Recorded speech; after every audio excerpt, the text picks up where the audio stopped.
हुआ था, आयरलैंड में हुआ था। आयरलैंड में हुआ था और 25 वर्ष के आयु में ही उन्होंने अपनी दार्शनिक कृतियां प्रकाशित करनी शुरू कर दी थी, ओनली 25 ईयर्स में ही। और वे डबलिन कॉलेज में अध्यापक भी नियुक्त हुए थे। फिर वो बाद में पादरी बन गए और लंदन जाके उन्होंने बहुत सारे साहित्यकारों से मिले, जो विख्यात साहित्यकार थे वहां के लंदन के, उन लोगों से मिले और उनके संपर्क में आए, उनसे बहुत सारा ज्ञान अर्जित किया इन्होंने। साहित्य में भी इन्होंने इनकी काफी रुचि थी, इसलिए उनका अध्ययन किया। और उसके बाद इन्होंने दार्शनिक कृतियां जैसे भाषा की शैली और साहित्यिक सौंदर्य का भी इन्होंने पूर्ण रूप से अध्ययन किया कि किस तरह से शैली कैसी होनी चाहिए। अगर हम कोई पुस्तक लिखते हैं तो उसकी शैली कैसी होनी चाहिए, उसकी भाषा कैसी होनी चाहिए, सारे का ज्ञान उन्होंने अर्जित किया। और उन्होंने मतलब भ्रमण किया, यूरोप में भी भ्रमण किया कि मतलब किस तरह से एक नवीन आदर्श समाज को स्थापित करना चाहिए। इसके लिए वो अमेरिका भी गए और अमेरिका में कैलिफोर्निया में तो एक इनके नाम से, बर्कले के नाम से एक नगर भी बनाया गया है, जो कि बसाया गया था उस टाइम। अमेरिका में सफल न होने के कारण ये आयरलैंड लौट आए और वहां से ये दक्षिण आयरलैंड के पादरी भी बने। साधारण जीवन था इनका, मतलब लोगों की सेवा में अपना जीवन बिताना चाहते थे, रोगियों की सेवा में, धर्म के प्रचार में। इसलिए इन्होंने उच्च पद को भी स्वीकार नहीं किया और अपना जीवन पूरा धर्म के प्रचार और रोगियों की सेवा वगैरह में इन्होंने अपना पूरा जीवन, जो कि इनकी विशेष अभिरुचि थी, विशेष रुचि थी, उसके अकॉर्डिंग किए और अंत में इनकी मृत्यु हो गई।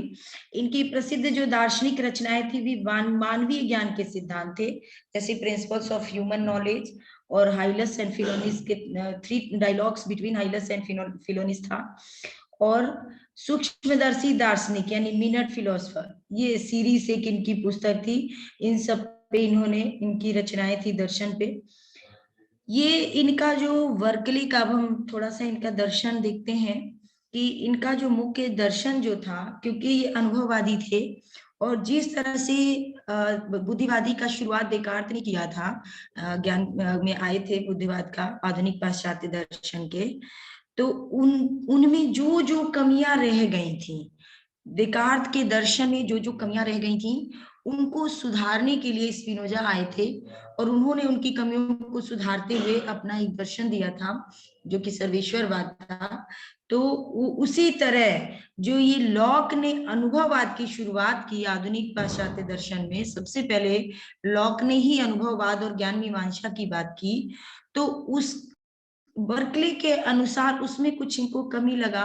कुछ चीजों को इवन इन्होंने माना है, जैसे लॉक की कुछ चीजों को इन्होंने एक्सेप्ट किया है बर्कले ने, लेकिन कुछ चीजों की इन्होंने अवहेलना की है, कुछ चीजों का विरोध किया है। और इसी कमियों को सुधारते सुधारते उनका एक दर्शन बन गया, उनका एक दूसरा आत्मनिष्ठ प्रत्ययवादी दर्शन बन गया। केवल ये विचारों को ही मानते हैं, बाह्य इंद्रियानुभव को नहीं मानते, मतलब बाह्य तत्वों को ये नहीं मानते। और इनका धीरे से इनका मतलब जो उनका इंद्रियानुभववाद था वो इनका विज्ञानवाद में, आत्मनिष्ठ प्रत्ययवाद में परिवर्तित हो गया। क्यों? क्योंकि ये केवल विचारों को कहते हैं कि वस्तुएं केवल विचार का ही संग्रह होती हैं और वो मन पे निर्भर होती हैं, और ये इनके इंद्रिय द्वारा प्राप्त ज्ञान को वो नहीं मानते हैं। और क्या मानते हैं, किस चीज को वो मुख्य मानते हैं, और इनका जो बर्कले का जो दर्शन का जो उत्पत्ति भी हुई, वो उत्पत्ति कैसे हुई कि इन्होंने इनके जड़वाद का खंडन किया। जैसे इन्होंने कुछ चीजों जो जड़ पदार्थ को भी माना कि जड़ से भी हमको ज्ञान होता है, तो उन्होंने कहा कि जड़ का खंडन किया और विज्ञानवाद का मंडन इनका सिद्धांत है। मतलब ये मुख्य रूप से आत्मनिष्ठ प्रत्ययवादी हैं, विज्ञानवादी हैं। इन्होंने केवल आत्मा और ईश्वर पे विशेष बल दिया है। एक्चुअली ये आदर्शवादी दार्शनिक माने जाते हैं। बर्कले जो हैं आदर्शवादी, इंडियन में पढ़ा होगा आपने, आदर्शवादी आइडियलिज्म जो होते हैं कि वो केवल और केवल अध्यात्म को ही मानते हैं, आत्मा के द्वारा प्राप्त ज्ञान को ही सत्य मानते हैं। और उस वैसे ही ये बर्कले थे, ये आत्मनिष्ठ थे, मतलब आत्मा पे ही इनका पूरा फोकस था और आत्मा पे ही इनका मुख्य रूप से जो तत्व मीमांसीय चैप्टर था इनका जो विषय ज्ञान के में अनुभव में तो ये थे, लेकिन अनुभव में विज्ञान भाव को माना, इन्होंने विज्ञान को ही पूरा माना, पर इन्होंने आत्मा और ईश्वर को माना। तो एक तरह से से इनको कहा जाता है कि ये तो ज्ञान मीमांसी व्याख्या, लेकिन इनका जो व्याख्या था वो मुख्य रूप से तत्व मीमांसी था, मेटाफिजिकल था। तो अब इन्होंने बर्कले जो थे वो लॉक के अनुभववाद को स्वीकार तो करते हैं, लेकिन कैसे करते हैं?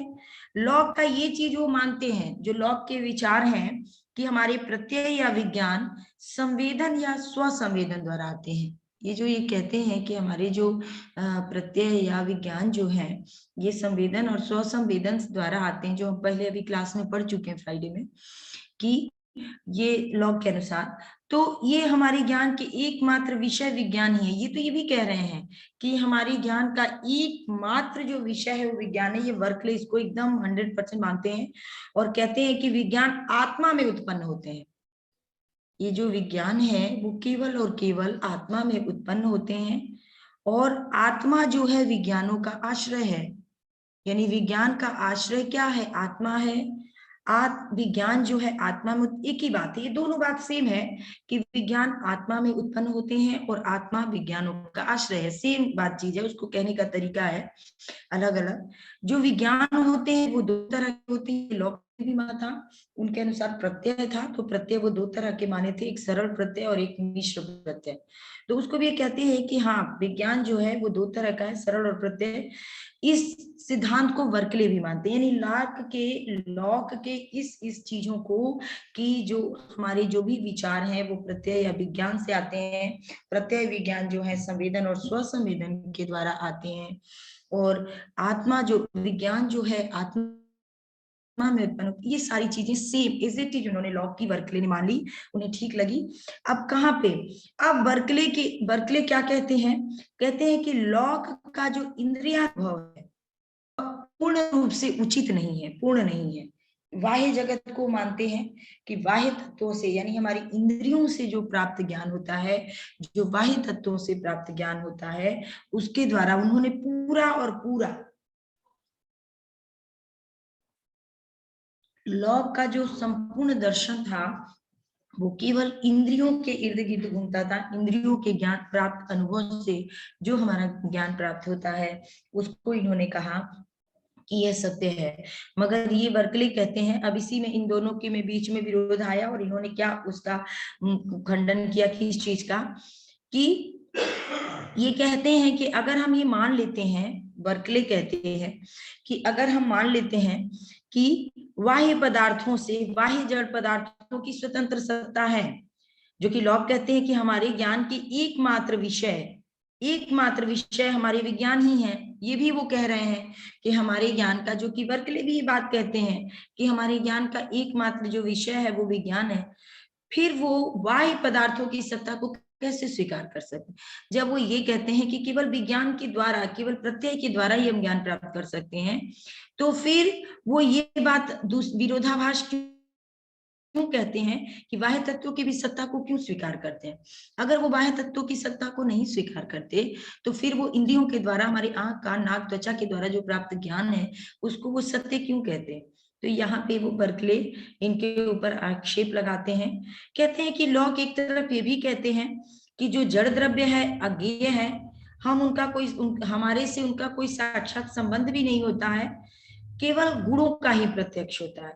फिर वो कैसे मान सकते हैं कि प्रत्यक्ष द्वारा स्वतंत्र जड़ पदार्थों का अस्तित्व सिद्ध होता है? उन्हीं के जो सिद्धांत है उसी के द्वारा बर्कले ने उसका खंडन कर दिया कि एक तरफ वो कहते हैं कि जो प्रत्यक्ष बाह्य पदार्थ हैं उनका कोई स्वतंत्र अस्तित्व भी नहीं होता है, दूसरी तरफ वो कहते हैं कि उसका बाह्य पदार्थों का जो मतलब बाह्य पदार्थों का जो अस्तित्व है उसको मतलब स्वतंत्र रूप से कैसे सिद्ध करते हैं, ये प्रश्न आया इनके ऊपर। फिर अब ये चीज इनका विरोध हो गया। अब ये क्या कहते हैं? अब बर्कले कहते हैं कि ये प्रतिबिंब जो भी मतलब उनके द्रव्य के मूल गुण संवेदनों के माध्यम से हमारी आत्मा में प्रविष्ट होते हैं, और जब वो आत्मा में प्रविष्ट हो जाते हैं तो हमारे मतलब जिस मूल गुण के रूप में ये हमारे प्रतिबिंब होते हैं। ये इन्होंने लॉक ने कहा कि जो द्रव्य है, उन्होंने कहा कि एक संवेदन है और स्वसंवेदन है, बाह्य पदार्थ कैसे मानते हैं, वे कहते हैं कि ये प्रतिबिंब ही विज्ञान है। जैसा हम लोगों ने कल पढ़ा था कि प्रतिज्ञप्ति बोला था वर्ड इन्होंने, कि ये संवेदन और स्वसंवेदन स्वयं प्रत्यय नहीं है, ये उनके प्रतिज्ञप्ति के रूप में उनको जो व्यक्त किया जाता है वो है। तो इस पे मतलब इनका पूरा और पूरा इनका सिद्धांत ये है कि ये कहना ये चाहते हैं कि बर्कले ये कहते हैं कि अगर हम इनके प्राथमिक गुण को मान लेते हैं, जैसे इन्होंने कहा कि लॉक ने कहा कि प्राथमिक गुण और गौण गुण दो तरह के गुण होते हैं। प्राथमिक गुण में जैसे आकार वगैरह को दिया, और गौण गुण को इन्होंने कहा कि जो उसका रंग वगैरह है। तो ये कहते हैं इन दो चीजों को, मतलब प्राथमिक गुण और गौण गुण को या मूल गुण या उपगुण को अलग कैसे किया जा सकता है। वो उन्होंने लॉक ने दो चीजों को अलग अलग कहा कि मूल गुण और प्राथमिक गुण अलग, मूल गुण और जो गौण गुण है वो अलग अलग है, प्राइमरी और सेकेंडरी उनके अलग अलग, किसी का कुछ गुण है किसी का कुछ गुण है। मगर इसका ये खंडन करते हुए बर्कले कहते हैं कि इन दोनों को कभी भी, यानी आकार को रंग से कभी भी अलग नहीं किया जा सकता है। उन्होंने कहा कि ये एक दूसरे के ऊपर निर्भर है। अगर आकार नहीं होगा तो उसका रंग नहीं निर्धारित कर सकते, अगर रंग नहीं होगा तो उसका आकार नहीं निर्धारित कर सकते।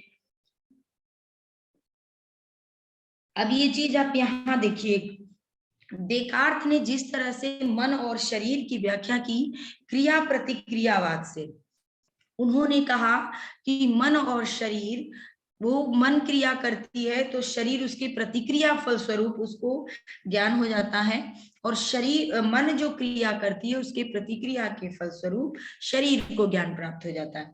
उसी को जब स्पिनोजा आए तो वो उसको कह दिए कि ये दोनों एक दूसरे के समानांतर हैं, एक दूसरे के पूरक हैं, ये दो चीज अलग अलग नहीं है, एक ही चीज है, ये पैरेलल चलती है दोनों, मन और शरीर। तो वैसे ही सेम ये दोनों की थ्योरी है। लॉक ने कहा कि मूल गुण और गौण गुण दो को उन्होंने प्राइमरी और सेकेंडरी दो गुण माना, जो कि हम बताकर उस दिन अच्छे से उसको क्लियर कर दिए थे कि उसमें उन्होंने कहा कि जो मूल गुण है वो उन्होंने कहा आकार वगैरह है, गौण गुण रंग है। तो ये कह रहे हैं कि इन दोनों को कभी भी अलग नहीं किया जा सकता है। मूल गुण और उपगुण में कोई भेद नहीं होता है। उपगुण आत्मा में ही, जैसे जैसे उपगुण आत्मा में रहते हैं वैसे ही मूल गुण भी बाह्य पदार्थ में न रहकर आत्मा में ही रहते हैं, ये कह रहे हैं। क्या है बर्कले क्या कहते हैं कि जिस प्रकार से मूल गुण और आत्मा में रहता है वैसे ही उसका उपगुण भी बाह्य पदार्थ में न रह के आत्मा में ही रहते हैं। दोनों ही आत्मा का अधिष्ठान है, मतलब ये दोनों ही आत्मा में रहते हैं, दोनों मानसिक धर्म है, दोनों ही जो है वो मानसिक रूप से है, मानसिक धर्म है, दोनों संवेदन मात्र हैं, दोनों ही इंद्रियों द्वारा ग्राह्य हैं, दोनों आत्मा में उत्पन्न होते हैं और दोनों विज्ञान रूप है। कुल मिला के इनको विज्ञानवादी दर्शन है इनका। तो ये कहते हैं कि इनको हम अलग नहीं कर सकते, इनका भेद नहीं कर सकते। क्यों? क्योंकि ये दोनों गुण तो आत्मा में ही रहते हैं और ये बाह्य पदार्थ में न रहकर आत्मा में रहते हैं। फिर इनको हम अलग कैसे कर सकते हैं? दोनों को अलग हम नहीं कर सकते हैं। ये भी कह रहे हैं कि शीत और उष्ण सब ये एक ही मानसिक, मतलब ठंड भी लगती है तो वो मानसिक स्थिति है, गर्मी लगती है तो एक मानसिक स्थिति है। बर्कले के अकॉर्डिंग वो ये कहते हैं कि एक ही वस्तु किसी को कम गर्मी देती है और किसी को ठंडी देती है, किसी को वही चीज गर्म लगता है, किसी को ठंड लगता है, एक साथ ही कम उष्ण और किसी को अधिक उष्ण लगती है। कभी कभी ठंड होता है तो किसी किसी को बहुत ज्यादा ठंडी, शरीर के अपनी शरीर के टेंडेंसी के ऊपर होती है कि कैसा किसका शरीर है। तो कभी क्या होता है कि व्यक्ति को वही शरीर, मतलब किसी को कम ठंड लगती है और किसी को बहुत ज्यादा ठंड लगने लगती है। तो इसी पे इनकी सबसे मतलब मेन यही इनकी थ्योरी थी, मुख्य थ्योरी, मेन केंद्रीय सिद्धांत और ये पॉइंट्स यही था कि ये विज्ञानवाद को मानते हैं और कहते हैं कि सब कुछ आत्मा को ही ये मानते हैं, ईश्वर को ही मानते हैं। इनके अकॉर्डिंग सब कुछ आत्मा में होता है। विज्ञान जो है वो विचार के रूप में हमारे आत्मा में उपजते हैं और इन्हीं से जो हमें ज्ञान होता है, आत्मा के द्वारा जो हमारा ज्ञान प्राप्त होता है, वही ज्ञान सत्य है। सारी चीजें सेम है लॉक का, आप कहीं भी कंफ्यूज मत होना, लॉक से मिलती जुलती है। सिर्फ और सिर्फ यहाँ पे डिफरेंस है कि इन्होंने विज्ञान अनुभव को माना, बट इन्होंने इंद्रियों के द्वारा प्राप्त अनुभव को नहीं माना, यानी बाह्य तत्वों को ना मानकर केवल और केवल आंतरिक तत्वों को माना है।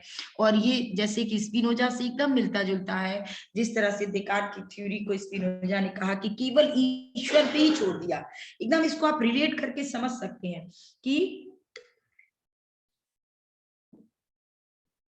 इन्होंने क्या किया, जैसे उन्होंने मन शरीर शब्द का बात किया, आत्मा और ईश्वर की बात की, और यहाँ पे द्रव्य की बात की, और यहाँ पे आके इन्होंने द्रव्य की तो बात की स्पिनोजा ने, बट उन्होंने कह दिया सब ईश्वर है। जो भी चीजें होती हैं, जो घटनाएं होती हैं, जो कार्य होता है, सब कुछ ईश्वर है। उसी तरह इन्होंने क्या किया कि अपने अनुभव का स्रोत केवल और केवल मन, आत्मा को मान लिया कि आत्मा से ही जो हमें ज्ञान प्राप्त होता है वही ज्ञान सत्य है। और सारी क्रियाएं, मूल गुण, उपगुण, जो भी क्रिया होता है, जो भी कार्य होता है, सब कुछ उसी आत्मा में उत्पन्न होता है। दोनों ही विज्ञान रूप हैं, दोनों ही की सत्ता आत्मा पे निर्भर है, उपगुण मूल गुण का। तो वही कह रहे हैं कि कभी क्या होता है कि कोई कोई चीज किसी को कम लगती है और किसी को ज्यादा लगती है। जैसे ये कह रहे हैं कि एग्जाम्पल, इन्होंने एग्जाम्पल के द्वारा समझाया कि जब हमें बुखार होता है तो चीनी जो होती है वो कड़वी, मतलब मीठी चीजें भी हमें कड़वी लगती हैं, उसका स्वाद नहीं आ पाता है, सब कुछ अजीब सा कड़वा कड़वा लगता है, सारी चीज का टेस्ट कड़वा लगता है। एक और एग्जांपल ये देते हैं कि पीलिया के रोगी को सफेद वस्तु भी पीली दिखाई देने लगती है, उसके आंख में कुछ ऐसी मतलब प्रॉब्लम हो जाता है कि उसको सब कुछ पीला पीला दिखाई देता है, ऐसा इन्होंने एग्जाम्पल दिया। तो उसी प्रकार इन्होंने कहा कि सारे ज्ञान हमें आत्मा के द्वारा ही प्राप्त होते हैं, आत्मा के द्वारा ही आत्मा में विचार उत्पन्न होते हैं और उसी के द्वारा हमारा ज्ञान प्राप्त होता है। ये भी कहते हैं कि मूल गुण जो है वो दृष्टा पर निर्भर करता है। क्यों? क्योंकि जैसे विभिन्न, जैसे सबका देखने का एक अलग अलग तरीका है, अलग अलग नजरिया है, तो वो ये कहते हैं कि एक ही वस्तु जब हम देखते हैं, देखने के अकॉर्डिंग, तो वस्तुओं का आकार और विस्तार हमें भिन्न भिन्न दिखाई देता है। एक अपना दृष्टिकोण होता है, तरीका होता है, उस तरीके के अनुसार ये कहते हैं कि कभी कभी क्या होता है, कोई चीज हमारे दृष्टिकोण से हम अलग उसको, जैसे कोई भी सामान की अगर हम परिभाषा करते हैं, उसकी व्याख्या करते हैं, तो हर व्यक्ति अलग अलग तरह से करता है। अब इसको हम इंडियन फिलॉसफी के जैन दर्शन से भी जोड़ सकते हैं कि वो अनेकांतवाद की एक व्याख्या करते हैं और वो कहते हैं कि एक हाथी का एग्जाम्पल, एक अंधे का, 9 अंधे लोगों का एग्जाम्पल देते हैं कि अंधे हैं और उनसे एक हाथी के बारे में उसका एक्सप्लेनेशन पूछा जाता है। तो एक 6 अंधे हैं कि कितने अंधे हैं, कुछ ऐसा है, एग्जैक्ट नहीं क्लियर हो रहा है। तो वो एक अंधा जब हाथ लगाता है हाथी के ऊपर, तो उसके कान को छूता है, कि कान को छू के बोलता है कि कान जो हाथी जो है सूप के जैसा है। एक कहता है, एक उसके पैर को छूता है और वो कहता है कि हाथी खंभे के समान है। ऐसे मतलब अलग अलग, कोई उसका पीठ छूता है तो बोलता है हाथी पर्वत के समान है। इसी तरह मतलब जो 6 अंधे हैं उन लोगों ने उसका व्याख्या, हाथी की व्याख्या अलग अलग दृष्टिकोण से किया और अपने अकॉर्डिंग उन्होंने सही किया। जिसने भी जो बोला वो उसके अकॉर्डिंग सही था, लेकिन देखने का, सोचने का नजरिया सबका अलग होता है। वही ये कह रहे हैं कि सबका विभिन्न दृष्टिकोण होता है, तो उसके अकॉर्डिंग उसके वस्तुओं का आकार और विस्तार उसे भिन्न भिन्न दिखाई देता है। जबकि होता वो एक ही चीज है, लेकिन वो है हाथी ही। पूर्ण रूप में समझें तो वो एक हाथी है, लेकिन उसको 6 लोगों ने 6 तरह से उसका एक्सप्लेनेशन किया कि हाथी ऐसे होती है, हाथी ऐसे होती है, हाथी ऐसे होता है, ऐसा उन्होंने एक्सप्लेनेशन दिया। उसी को यहाँ पे उसी के द्वारा इसको हम समझाते हैं आपको कि इसी वो ये कहते हैं बर्कले कि यही है, इसके अकॉर्डिंग हमको वस्तुएं का आकार और विस्तार भिन्न भिन्न दिखाई देता है। एक ही वस्तु दूर से देखने पे छोटी दिखती है और पास से देखने पे वो बड़ी लगती है। ये कह रहे हैं कि कोई मतलब ऐसा नहीं है, कभी कभी ऐसा हो जाता है और जिसमें हम दुविधा में पड़ जाते हैं और हम समझ नहीं पाते कि क्या सत्य है। एक ही वस्तु जो सामने से देखने पे गोलाकार लगती है, कभी कभी ऐसा होता है सिचुएशन, और बगल से देखने पे वो अंडाकार प्रतीत होती है। तो मूल गुण और उपगुण भी मूल गुण और उपगुण के साथ भी ऐसा ही है। मूल गुण और उपगुण सेम चीज है, सेम वस्तु है, वो अलग अलग नहीं है। और वो देखने का बस तरीका है, देखने का और समझने का तरीका है। जो जिस दृष्टिकोण से देखता है वो उसको उसी तरीके से समझ लेता है। ये भी कहते हैं कि मन में जैसी जिसके प्रति जो भावना होती है, ईश्वर उसको उसी रूप में दिखता है। ऐसी कहावत कही गई है कि जिस आपके मन में जो भावना है, ईश्वर को जिस भाव से आप वो करते हैं, उसी भाव से आपको ईश्वर दिखाई देता है। मीरा ने किस दृष्टि से कृष्ण को किया और राधा ने कृष्ण दृष्टि से, तो वही एक देखने का इनका तरीका है। मूल गुण और उपगुण सदा साथ रहते हैं, सदैव एक साथ रहते हैं। दोनों गुण समान है और अलग नहीं है, इनको अलग करना एक भ्रम है और भ्रांति है। ये इनका वर्कले का विचार है। अब वो ये कहते हैं, इसको और अच्छे से समझाते हैं और कहते हैं कि मूल गुण को बाह्य पदार्थ का वास्तविक धर्म मानना और उसके आधार पर बाह्य पदार्थ की सत्ता सिद्ध करना, यानी जो हम मूल गुण हैं उसको हम वास्तविक धर्म अगर मान भी लेते हैं, कह लेते हैं कि वास्तविक जो गुण है वो सही है, वो आत्मा में रहता है, तो इसके आधार पे हम ये कह दें कि बाह्य पदार्थों का वास्तविक धर्म मानना या उसकी सत्ता सिद्ध है, बाह्य पदार्थों की सत्ता हम मान लेते हैं, ये बातें गलत है। एक तरफ हम ये कहते हैं, उन्होंने कहा कि अगर हम ये सिद्ध करें कि दोनों एक ही प्रकार के गुण हैं और आत्मा में रहते हैं, अगर ऐसा हम बोलते हैं कि मूल गुण उपगुण दोनों एक प्रकार के गुण हैं और आत्मा में रहते हैं, तो और इसका भेद अनुचित है, तो फिर मूल गुणों के बाह्य पदार्थों का वास्तविक धर्म कैसे हम मान सकते हैं और बाह्य पदार्थों की सत्ता सिद्ध कर सकते हैं? दोनों कैसे हो सकता है? ये दोनों बातें गलत है। तो इसका आलोचना करते हुए बर्कले ये कहते हैं कि वे स्वयं तो धूल उछालते हैं और शिकायत करते हैं कि देख नहीं सकते। ऐसा उनका विचार था।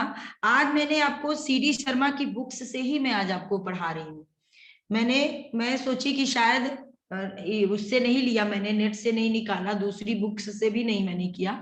मैं क्योंकि आपके पास ये बुक है तो जी उसी को मैं समझा दे रही हूँ आज।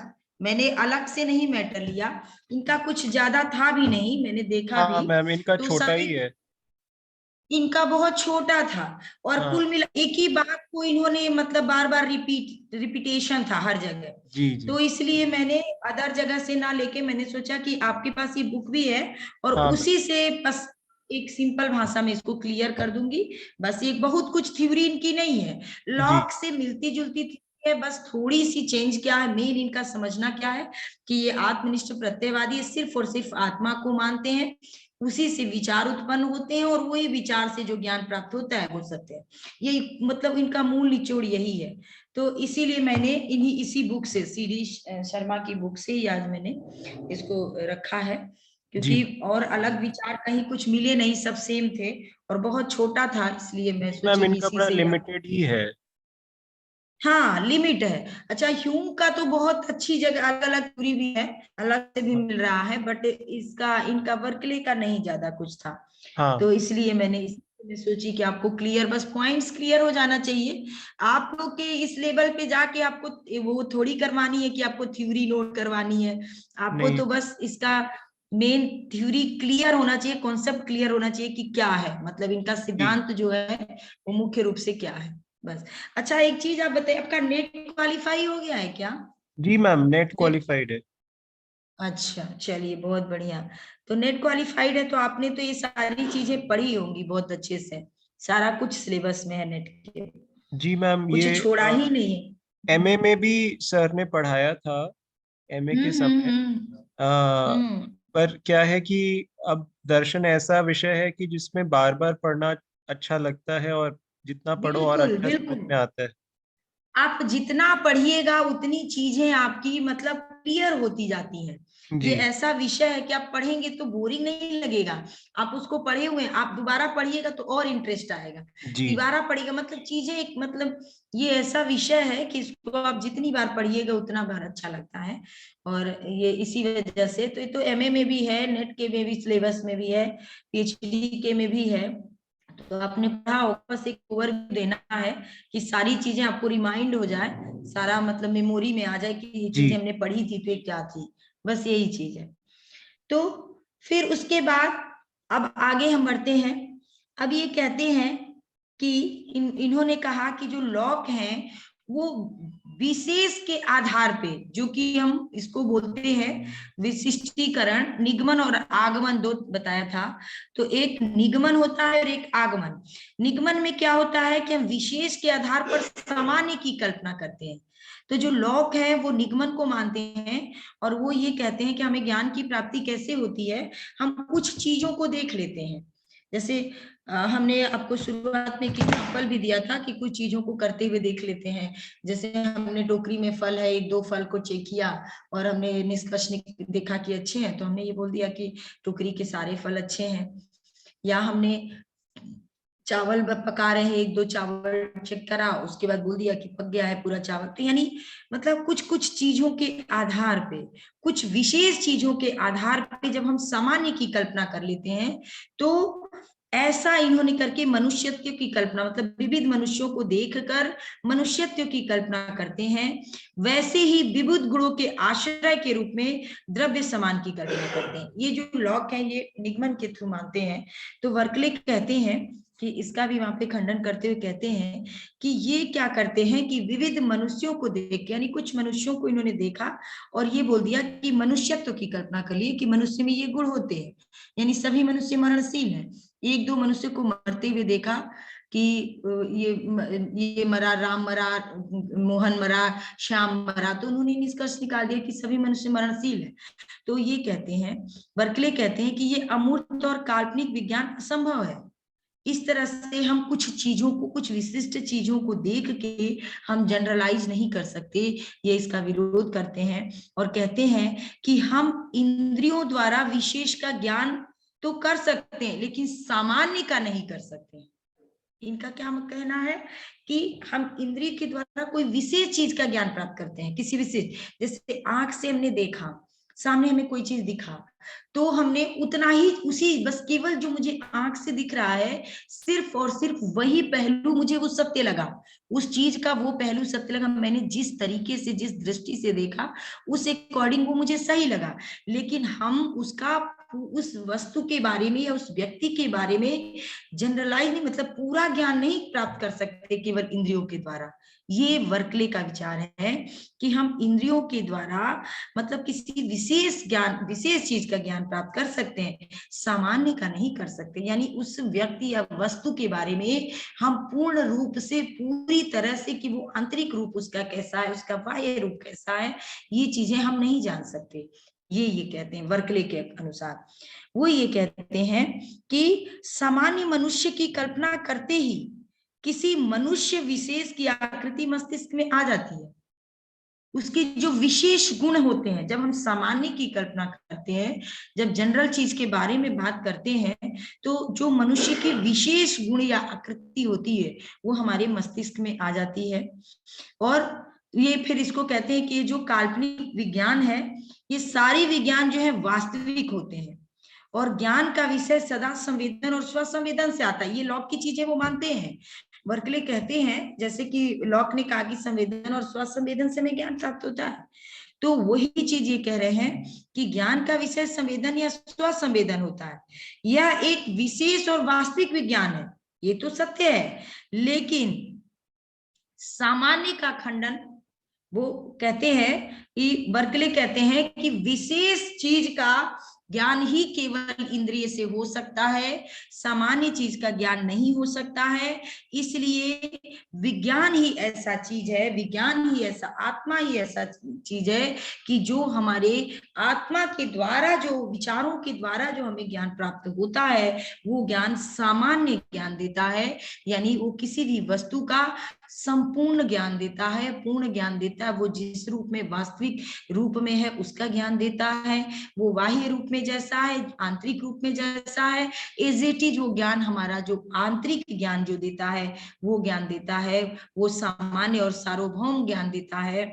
इस तरह से ये मानते हैं कि इंद्रियानुभव से यह ज्ञान नहीं हो सकता, ये क्योंकि ये अमूर्त और काल्पनिक होते हैं। तो इन अमूर्त चीजों का ज्ञान इंद्रियानुभव से नहीं हम प्राप्त कर सकते हैं। इसके लिए हमें अंतर संबंध शब्द भी एक यूज किया, उसको आगे हम पढ़ेंगे।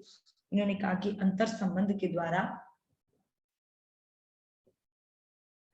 अंतर संबंध या अंतर्बोध शब्द यूज किया है कि इन चीजों को जो कि हमारी अमूर्त और काल्पनिक विज्ञान है, उन्हें हम अंतर्बोध के द्वारा जान पाते हैं, अंतर्बोध के द्वारा समझ पाते हैं, लेकिन इंद्रियानुभव के द्वारा हम इन्हें नहीं समझ सकते हैं, समझना हमारे लिए असंभव है।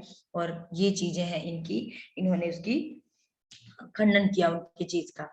फिर ये कहते हैं, बर्कले ये कहते हैं कि जो बाह्य जड़ पदार्थ का वास्तव में कोई अस्तित्व नहीं है, बाह्य जड़ पदार्थ कोई चीज नहीं है, कुछ नहीं है बर्कले के अकॉर्डिंग। जबकि ये लॉक ने माना था, तो ये कह रहे हैं कि इसका कोई अस्तित्व नहीं। क्यों? क्योंकि हम इसका प्रत्यक्ष नहीं कर सकते। प्रत्यक्ष होता है केवल गुणों का, बाह्य पदार्थों का नहीं होता है। ये कह रहे हैं कि प्रत्यक्ष केवल हम गुण का करते हैं, बाह्य पदार्थ का नहीं करते हैं, इसलिए हम इसका प्रत्यक्ष नहीं कर सकते। और क्या कह रहे हैं कि गुणों के अधिष्ठान के रूप में हम बाह्य पदार्थ का अनुमान भी नहीं कर सकते। जो बाह्य पदार्थ है उसका हम प्रमाण, आपने पढ़ा शुरू में भी मैंने बताया कि प्रत्यक्ष अनुमान इन सब के द्वारा ही हम जान सकते हैं इन सब चीजों को। तो ये कह रहे हैं कि इसका हम प्रत्यक्ष नहीं कर सकते, क्योंकि प्रत्यक्ष केवल गुणों का होता है, बाह्य पदार्थ का नहीं होता है। और इसका हम अनुमान भी नहीं कर सकते बाह्य पदार्थों का। क्यों? क्योंकि गुण जो है वास्तव में संवेदन मात्र है, इसलिए आत्मा पे निर्भर है, तो बाह्य पदार्थ पे नहीं निर्भर है। तो जब बाह्य पदार्थ पे नहीं निर्भर है तो उसको हम अनुमान के द्वारा भी नहीं जान सकते, क्योंकि जो संवेदना की विषय है वो अनुमान के द्वारा नहीं जाना जा सकता है, वो अंतर्बोध के द्वारा जाना जा सकता है, उसकी अनुभूति की जा सकती है, उसको फील किया जा सकता है। लेकिन वो अनुमान के द्वारा उसको हम अनुमान नहीं लगा सकते कि अनुमान की, तो वैसे भी अनुमान जो है वो तो असत्य ही होता है। अनुमान कभी सत्य होते कभी असत्य होते हैं, 100% उसकी श्योरिटी नहीं होती है। तो यही ये कह रहे हैं कि जो गुणों के, जो हमारे बाह्य पदार्थ हैं उनको हम प्रत्यक्ष भी नहीं कर सकते, उनका अनुमान भी नहीं कर सकते, क्योंकि ये जो गुण है वास्तव में संवेदन मात्र है, और जो संवेदना है वो आत्मा पे निर्भर है, ये बाह्य पदार्थ पे निर्भर नहीं है, इसलिए इसका हम अनुमान नहीं कर सकते। वे आत्मनिष्ठ होते हैं, जो इनके विषय हैं, जो आंतरिक विषय हैं, वो आत्मनिष्ठ होते हैं, लेकिन वस्तुनिष्ठ नहीं होते हैं, बाह्य नहीं होते, आंतरिक होते हैं। अब यहाँ पे एक आता है प्रश्न कि संवेदन आत्मा में रहे, किंतु उन संवेदनों को आत्मा में उत्पन्न करने की शक्ति कहां से आती है? भाई संवेदन तो आत्मा में है, लेकिन उन संवेदनों को आत्मा में उत्पन्न करने की शक्ति कहां से आती है? भाई ये बाह्य पदार्थ से ही तो उसमें शक्ति आती है। अगर बाह्य पदार्थ को ही नहीं मानेंगे तो आत्मा में ये शक्ति कैसे आती है? तो इसका उन्होंने, बर्कले ने क्या किस एक एग्जाम्पल के द्वारा इसको समझाया कि किस तरह वो बाह्य पदार्थ की सहायता लिए बिना हमारी आत्मा में किस तरह आती है। इसको वो कहते हैं कि जैसे एक मेज है, मेज अगर वस्तुतः ना हो तो आत्मा में उसका कोई संवेदन उत्पन्न ही नहीं होगा। हम जिस तरह एक मेज की बात करते हैं, मेज की कल्पना करते हैं कि यह मेज है, तो अगर ये मेज रियल में नहीं होगा, वस्तुतः या रियल रूप में नहीं है, तो आत्मा में भी उसका संवेदन उत्पन्न नहीं हो सकता। फिर कहते हैं कि बहुत से विज्ञानों की कल्पना तो कर सकते हैं, किंतु बाह्य पदार्थों के अभाव में उनमें संवेदना प्राप्त नहीं कर सकते। तो फिर ये क्वेश्चन आता है कि बाह्य पदार्थ हमारे विज्ञान मात्र तो हैं, लेकिन सबको लगभग एक ही रूप में क्यों प्रतीत होते हैं? भाई बाह्य पदार्थ का अभाव, सॉरी, जो बाह्य पदार्थ है वो हमारे विज्ञान मात्र है, तो एक सबको एक रूप में ही वो क्यों प्रतीत होता है? जिन संवेदनों को इंद्रियां बाह्य पदार्थ से ग्रहण करती हैं, उन्हीं संवेदनों को हम स्वयं उत्पन्न नहीं कर सकते। ऐसा क्यों है? क्यों ऐसा होता है कि बाह्य पदार्थों की सत्ता हमें माननी पड़ेगी? तो वर्कले कहते हैं कि यह अनावश्यक और भ्रमपूर्ण विचार है। ये विचार ही सत्य नहीं है, यह सत्य है। ये कहते हैं कि इंद्रिय संवेदनों को हमारी आत्मा स्वतः उत्पन्न नहीं कर सकती है। ऐसा ये सत्य है कि जो इंद्रिय संवेदन है उनको हमारी आत्मा स्वयं नहीं उत्पन्न कर सकती, किंतु इसका अर्थ यह नहीं है कि इन संवेदनों के जनक तथा कथित बाह्य जड़ पदार्थ है। यानी अगर वो स्वयं उत्पन्न नहीं कर सकती तो इसका मतलब ये नहीं है कि ये जो बाह्य जड़ पदार्थ है वो इसको उत्पन्न करते हैं, उनके द्वारा ये उत्पन्न होते हैं। वो कहते हैं कि जो जड़ है वो अशक्त है, जो न दृष्टा है, न दृश्य है, न जो ज्ञाता है, न ज्ञेय है, वो बाह्य पदार्थ हमारी चेतन आत्मा पे कैसे अपने गुणों की छाप अंकित कर सकता है? भाई वो कह रहे हैं कि जड़ पदार्थ के द्वारा नहीं हमारे विचार आत्मा में उत्पन्न होते हैं। क्यों? क्योंकि अगर ऐसा होता तो जो जड़ है वो तो अशक्त है, वो कुछ कर ही नहीं सकता, उसको ना कुछ दिखता है, ना वो कर सकता है, ना वो दृष्टा है, ना वो ज्ञाता है, ना उसको कोई ज्ञान है, ना उसको कोई ज्ञेय है, तो फिर ना उसका कोई ज्ञेय मतलब कोई विषय है। तो फिर वो बाह्य पदार्थों को कि बाह्य पदार्थ हमारी चेतना आत्मा पे कैसे अपने गुणों को अंकित कर सकता है? विज्ञानों को उत्पन्न करने का सामर्थ्य जड़ में नहीं है, यानी बाह्य पदार्थों में नहीं है, जड़ पदार्थों में नहीं है। तो अब आगे ये कह रहे हैं कि इन विज्ञानों की उत्पत्ति का कारण केवल चेतन आत्मा को ही मानना पड़ेगा। यानी इन जो विज्ञानों की उत्पत्ति है वो बाह्य पदार्थ से ना होकर केवल चेतन आत्मा ही है। चेतन आत्मा के द्वारा ही ये बाह्य पदार्थों का भी ज्ञान प्राप्त करता है, बाह्य पदार्थों के बारे में ज्ञान प्राप्त करता है, और कोई भी जड़ पदार्थ और बाह्य पदार्थ ऐसा नहीं है। अब कैसे प्राप्त करता है? उसको ये कह रहे हैं कि हमारी आत्मा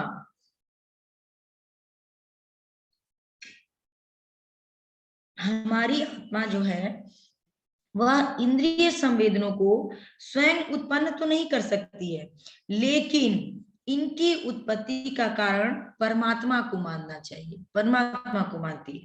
मतलब ये स्वयं उत्पत्ति नहीं इसकी कर सकती है, ये परमात्मा या आत्मा, ये जो भी चीज है, परमात्मा आत्मा एक ही चीज पे मान रहे हैं।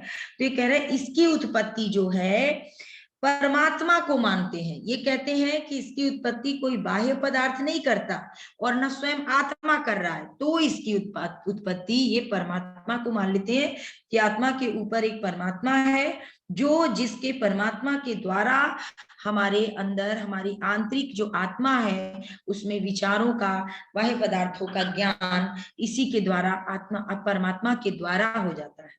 ये चीज है। ईश्वर को परमात्मा बोले, और ये कह रहे हैं कि ईश्वर ही इस इंद्रिय संवेदन रूपी विज्ञानों को हमारी आत्मा में उत्पन्न करते हैं। अब यहाँ पे ये आत्मा से ऊपर ईश्वर को मानते हैं और ये कह रहे हैं कि ये विचार बाह्य पदार्थों से, जड़ पदार्थों से नहीं आते हैं, क्योंकि जो बाह्य पदार्थ हैं वो जड़ है, और जो जड़ है, जो दृष्टा नहीं है, जो अशक्त है, जो ज्ञाता नहीं है, ज्ञेय नहीं है, वो कैसे हमारे आत्मा पर कैसे अपने गुणों की को दे सकता है, छाप छोड़ सकता है? ऐसा संभव नहीं है। तो इसके लिए इन्होंने कहा कि इंद्रिय रूपी संवेदन जो भी विज्ञान में आता है वो परमात्मा के द्वारा आता है, ईश्वर के द्वारा आता है। ईश्वर ही इंद्रिय संवेदन रूपी विज्ञानों को हमारी आत्मा में प्रकट करता है, उत्पन्न करता है, और यह सामर्थ्य जड़ द्रव्यों को खंडित कर, मतलब इस ये जो सिद्धांत इनका है कि ईश्वर और आत्मा दो चीजों को इन्होंने माना, इसी के द्वारा ये अनुभव का मतलब ज्ञान का विकास होता है, ज्ञान का प्राप्ति होती है।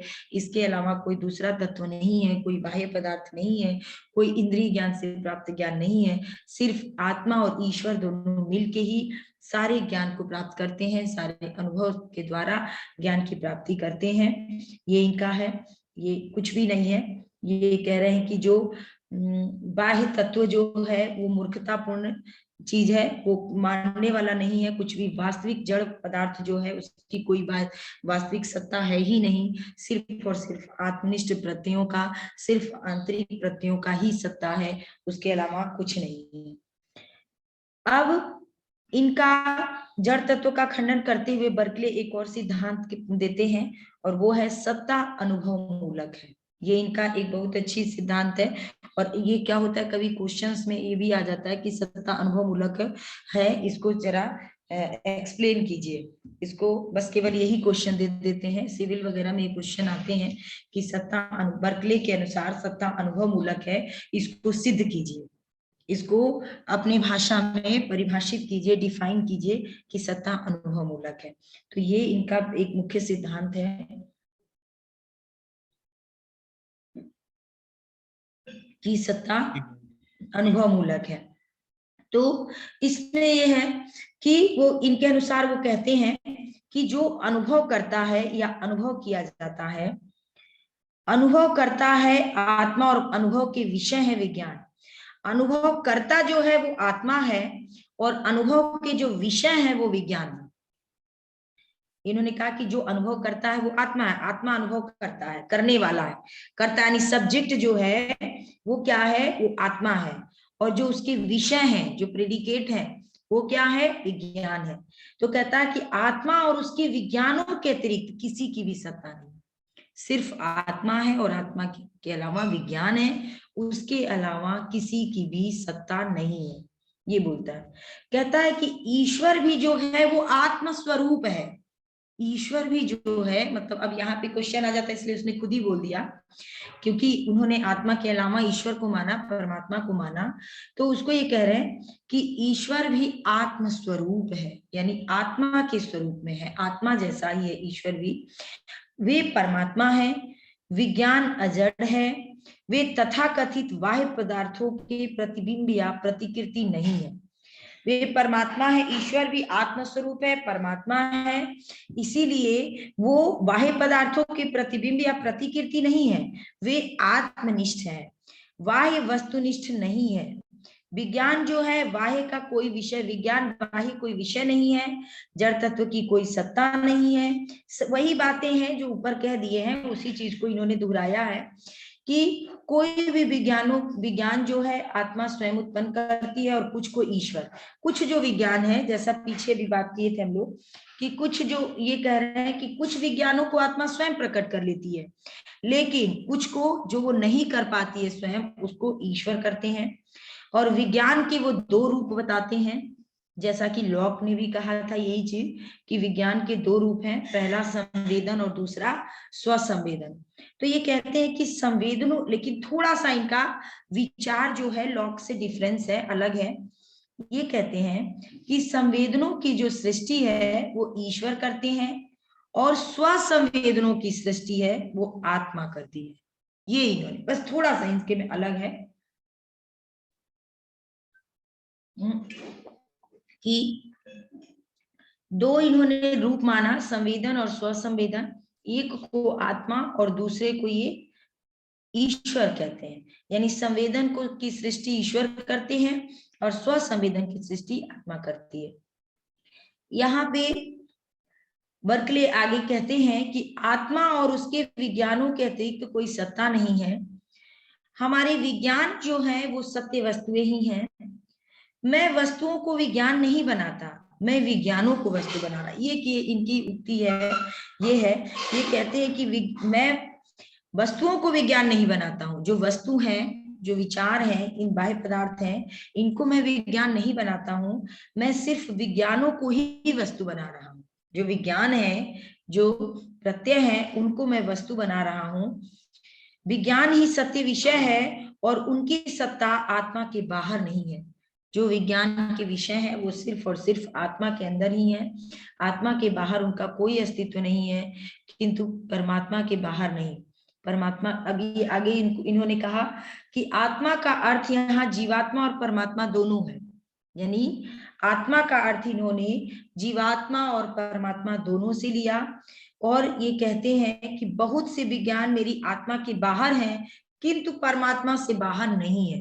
जैसे कुछ जो विज्ञान है जो आत्मा से बाहर हैं वो परमात्मा में है, लेकिन परमात्मा और आत्मा के बाहर कुछ भी नहीं है, कोई सत्ता नहीं है।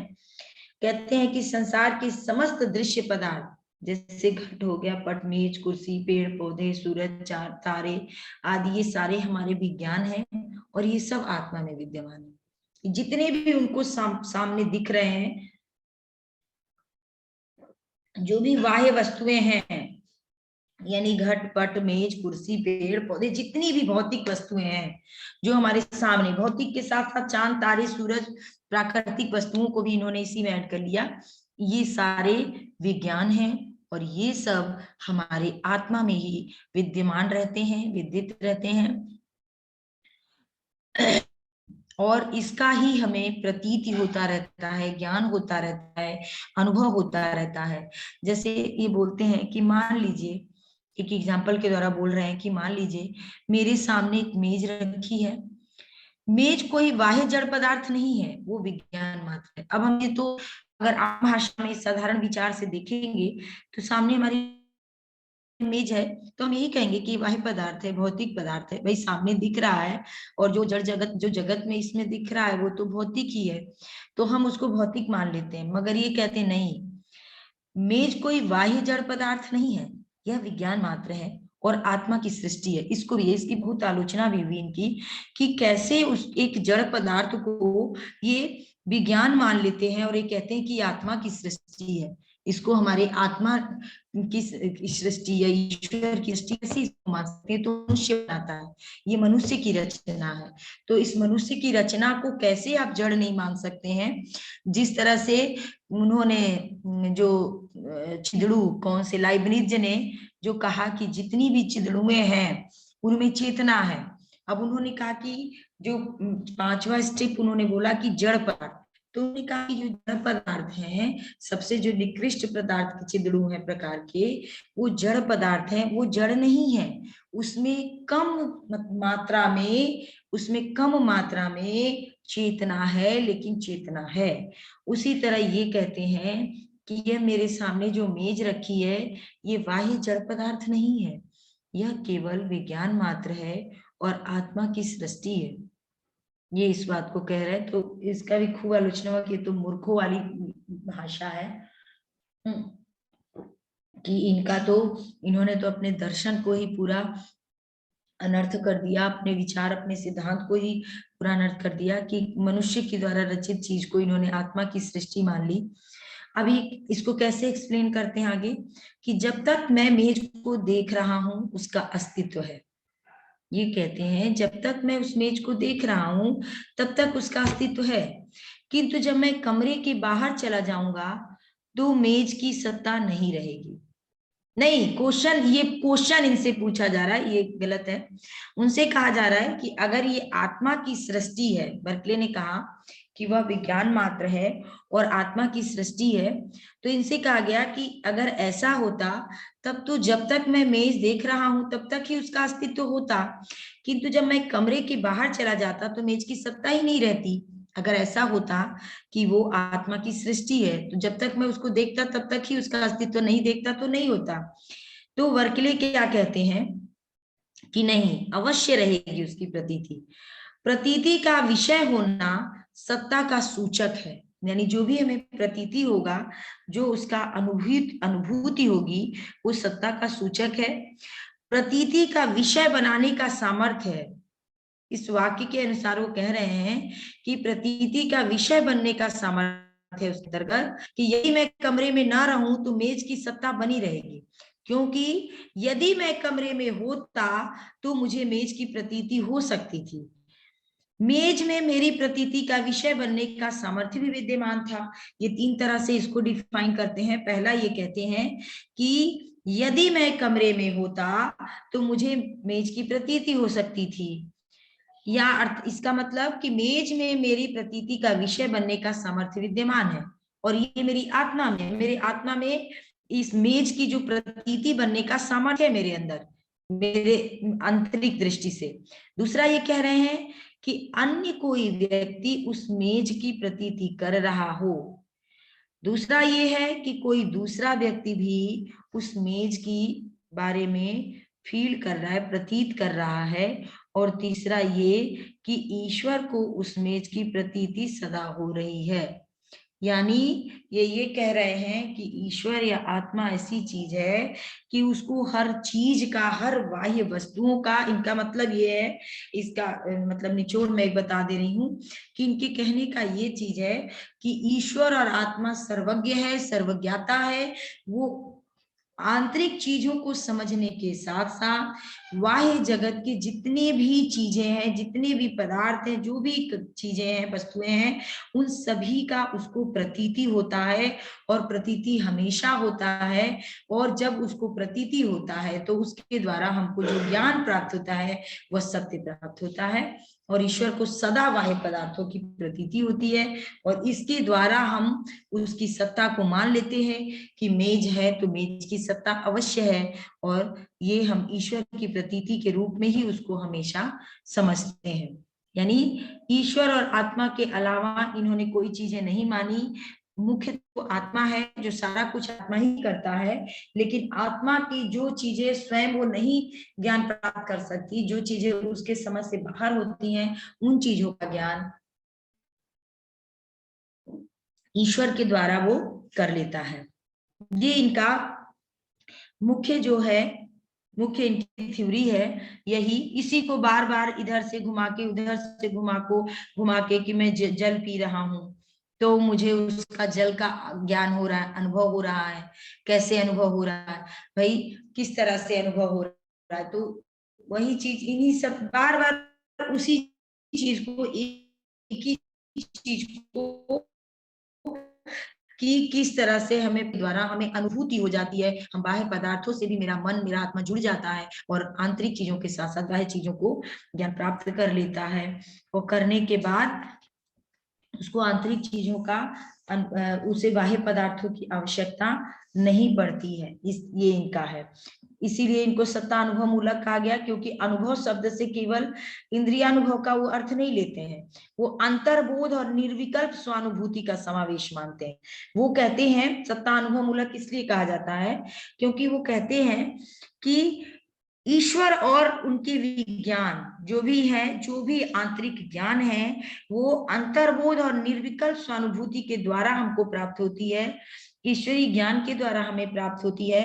और जो इंद्रियानुभव है वो तुच्छ है, वो बहुत छोटा है, उसको मतलब हम स्पष्ट नहीं कर सकते उसको, उसमें हम संपूर्ण ज्ञान उसके द्वारा नहीं प्राप्त कर सकते। इंद्रिय अनुभव के द्वारा हम कुछ अंश की प्राप्ति कर सकते हैं, आंशिक ज्ञान की उत्पत्ति कर सकते हैं।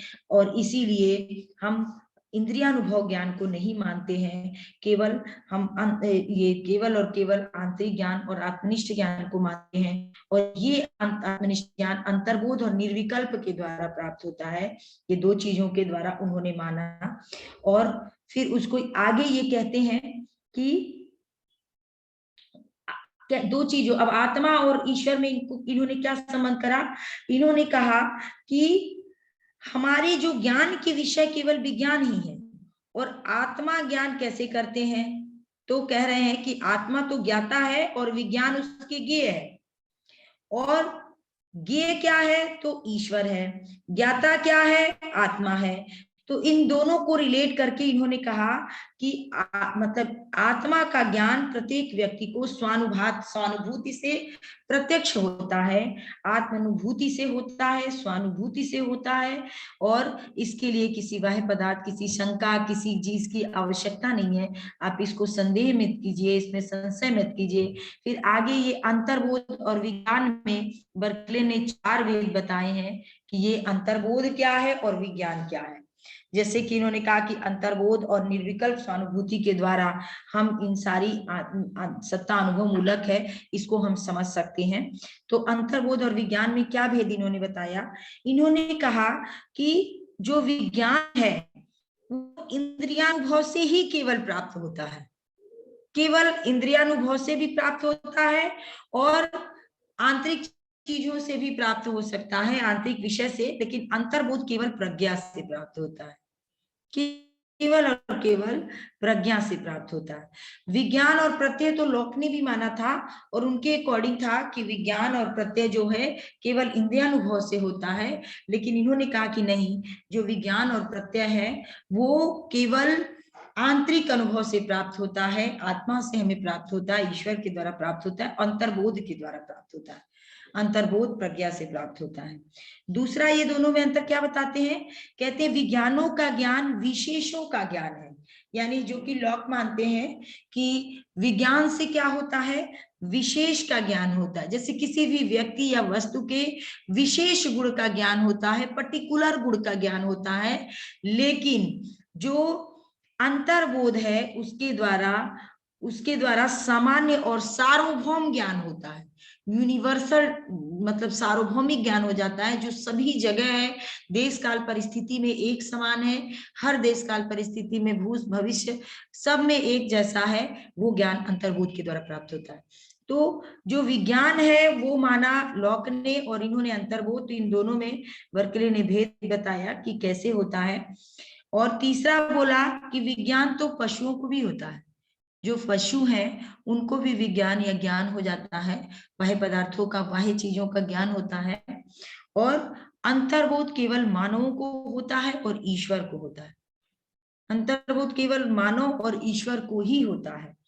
और चौथा इन्होंने कहा कि जहां विज्ञान की गति नहीं होती है वहां अंतर्बोध होता है। जहां पे विज्ञान का आप परिभाषित नहीं कर सकते, कहीं ऐसी स्थिति आ जाती है जब उसको व्याख्या उसका नहीं हो सकता, उसमें कोई गति नहीं हो सकती है, तो वहां पे अंतर्बोध होता है। अंतर्बोध के द्वारा हम उस चीज को जान लेते हैं, उसकी व्याख्या कर लेते हैं और उसको समझ लेते हैं। तो इसी को फिर आगे उन्होंने वही चीज कहा है, सब चीज की ये मतलब मुख्य भेद हैं कि जो चीज हमारे विज्ञान जो है इंद्रियों से प्राप्त होता है, लेकिन जो सामान्य ज्ञान है, जो आंतरिक ज्ञान है, आत्मनिष्ठ ज्ञान है, वो केवल और केवल अंतर्बोध से प्राप्त होता है। फिर ये कहते हैं कि अंतर्बोध जो है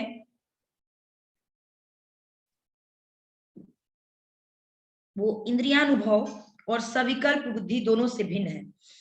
क्यों भिन्न है? क्योंकि कहते हैं कि अंतर्बोध से हमें अन्य आत्माओं का ज्ञान होता है, अपनी मानसिक क्रियाओं का भी ज्ञान होता है अंतर्बोध के द्वारा। तीसरा कहते हैं कि हमें अपने संबंधों का भी ज्ञान होता है, रिलेशन का भी ज्ञान हमको अंतर्बोध के द्वारा हो जाता है। अंतर्बोध का विषय विज्ञान नहीं है, उसका विषय आत्मा होता है। अंतर्बोध का विषय आत्मा है, ईश्वर है, ये सब है जिसके द्वारा हम अंतर्बोध के द्वारा ज्ञान प्राप्त कर सकते हैं। परमात्मा होने के कारण ईश्वर का भी हमें अंतर्बोध होता है।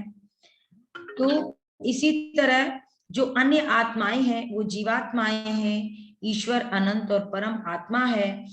तो ईश्वर के विषय में बर्कले की अनुमान प्रक्रिया इस प्रकार है, वो कहते हैं कि मेरी आत्मा में विज्ञानों का अविच्छिन्न प्रवाह चलता रहता है, मेरी आत्मा में ही विज्ञानों का अनवरत अनविच्छिन्न माने बिना खत्म होने वाली, लगातार चलने वाली एक धारा है जो निरंतर मतलब चलती रहती है, जिसका मुझे प्रत्यक्ष अनुभूति भी होता रहता है। और जो अब ये कहते हैं कि जो अनुभूति होती है इसका कुछ ना कुछ कारण अवश्य होना चाहिए। कहते हैं कि कोई भी कार्य ऐसा नहीं है कि जो बिना कारण के हो। तो इन विज्ञानों के वो 4 संभावित कारण हो सकते हैं, वो बता रहे हैं बर्कले कि इन विज्ञानों के 4 कारण हैं। कौन सा है? पहला कहते हैं विज्ञान है, दूसरा कहते हैं जड़ तत्व है, तीसरा कहते हैं जीवात्मा है और चौथा कहते हैं परमात्मा है। अब यहाँ पे पहले वो कहे कि संभावित कारण ये मानते हैं, ये डेफिनिट कारण नहीं है, ये कहते हैं कि इनके संभावित 4 कारण है विज्ञानों के। और क्या क्या कारण है कह रहे हैं विज्ञान जो है वो स्वयं निष्क्रिय और विषय रूप है। एक विज्ञान दूसरे विज्ञान का कारण नहीं हो सकता है, और जड़ तत्व की तो कोई सत्ता ही नहीं होती है इनके अकॉर्डिंग, कि जड़ तत्व तो कुछ है ही नहीं। तो कहते हैं कि जीवात्मा भी जगत विज्ञान का कारण नहीं हो सकती। तो न तो जीवात्मा हो सकती है, न विज्ञान हो सकता है, जड़ तत्व का कोई अस्तित्व नहीं है। तो फिर कैसे हम इसकी जगत, कैसे इस तरह से हम विज्ञानों कैसे मान ले कि इस जगत का निर्माण का कुछ न कुछ कारण है, क्या कारण है, इसको कैसे माने। तो ये कह रहे हैं कि ये विज्ञान जीवात्मा की इच्छा या संकल्प पे निर्भर नहीं है।